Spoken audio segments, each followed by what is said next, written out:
Good morning, students. Today we will discuss the exercise of lesson number 1 for the grade 6th. The first part of this exercise is answer the following questions in about 20 words. Okay, so here I will tell you the page and I will mark the answer of particular question. According to that, you have to note down the answer of particular question. Okay, the first question is draw a flow sheet diagram showing the classification of a science. The answer of this question is on the page number 10. Okay, just you open the page number 10 and I will tell you the answer where you have to write the answer of this question. This is the page number 10 and the answer of this question is here this flow chart. Okay, science can be classified into physical science, natural science, then physical science can be further classified into physics, chemistry, and natural science further classified into botany and zoology. This whole you have to write the in the answer number 1, but here no need to draw the diagram you will not draw here. Okay, just you write science, physical science, natural science, then further physical science can be classified into physics, chemistry, and natural science, botany, and zoology. Again I am telling here no need to draw the diagram in this answer. Okay, now the second question, write the various areas in which chemistry has helped us. This answer is on the page number 15. If you will look here, page number 15. Okay, this is the page number 15 here, and the answer of this question is this one. Chemistry has helped us in the following areas. So all these area you have to write in the answer number 2nd. Okay, now the third question, that is how does the scientist work. Okay, so the answer of this question is here answer number 3. Scientists use the scientific method in their work, and this scientific method involve the following steps. So first step is identifying the problem. Second, collecting information about the process. Third, identifying trends in the observations. Fourth, testing hypothesis and developing law or theory. Then the last step of this scientific method is application of law or theory in the different field of science. Okay, the next question is what is the difference between the hypothesis and theory.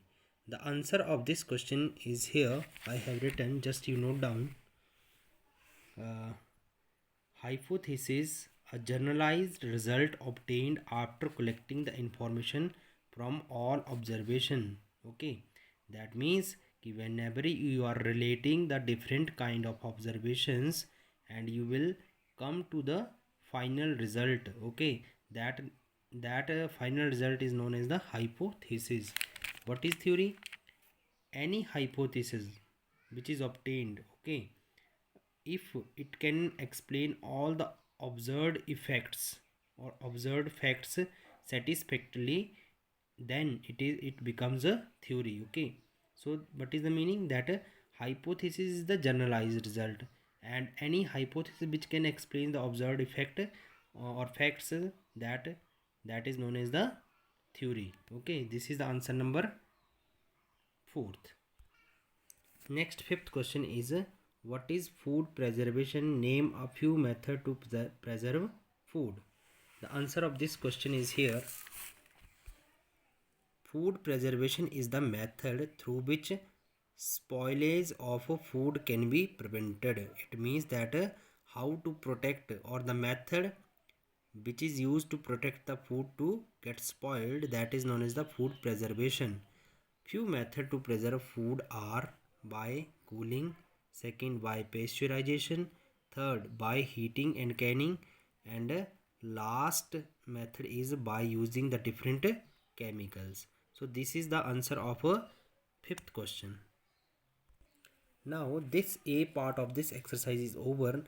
Now next one, B part, is the tick the correct choice. Okay, the first question is a generalized trend observation made on system is called, already I told you, whenever you are generalizing the result, that becomes a hypothesis. So the answer of this first question is a option.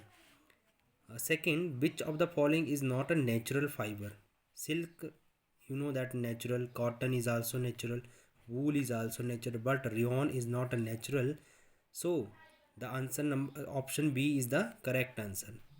Third, the first step in the solving problem using the scientific method is you know that this is the option C, identifying the problem. Okay, the first step of the scientific method.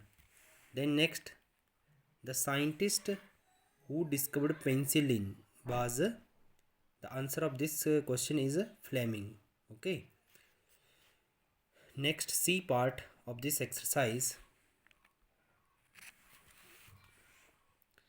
that is fill in the blank spaces in the following statements. The people who work for the development of science are called scientists. Second, the branch of science which deals with the living world is called natural or life science. Third, the dash and dash also contributed to green revolution in our country. That means fertilizers and insecticides.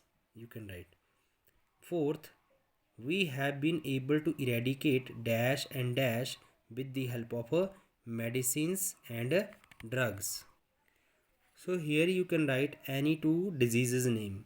For example, smallpox, polio you can write, malaria you can write, any two kind of the diseases you can write here. Then next is name of the scientist who discovered the polonium. The right answer is of this question is Marie Curie. Okay. Next part of this exercise is write T for the true and F for the false statement. Student, again I want to tell you here that the question from this part is not the state question here, but we are asking the question correct the statement. So whenever any statement is wrong here, you have to correct the statement also. Okay, now first is chemistry is the branch of life science. So you know that chemistry is not a branch of life science. This statement is false. Okay, it is not a branch of life science, but it is a branch of a physical science. You can cut here life and write here physical in the book with the pencil. Second, only scientists use the scientific method. No, everyone can use the scientific method. So this statement is again false. You will cut the only scientist and you can write everyone. Okay. Third, chemistry has made our lives more comfortable. Yes, this statement is true. Next, insecticides are the used as a food preservatives. No, this statement is false. Okay, so how you will correct it? Insecticide are used to kill the insects in the crops. Okay, then fifth one, John Dalton designed the periodic table of elements. This is also a false statement. The correct answer of this question, this statement is that is Dmitri Mendeleev. Okay, Mendeleev designed the periodic table of elements. Okay, so this is all about the exercise of lesson number 1. You will just write the A part in the fair notebooks with neat and clean handwriting. I told you all the answers, so you will write in the fair notebook. Okay, questions you will write with the black pen and answer with the blue pen. Okay, after writing the each answer you have to leave the line. Okay, so you complete your notebooks with the exercise of this lesson number 1. B, C, D part you have to do in the book only with the pencil. Okay, thank you.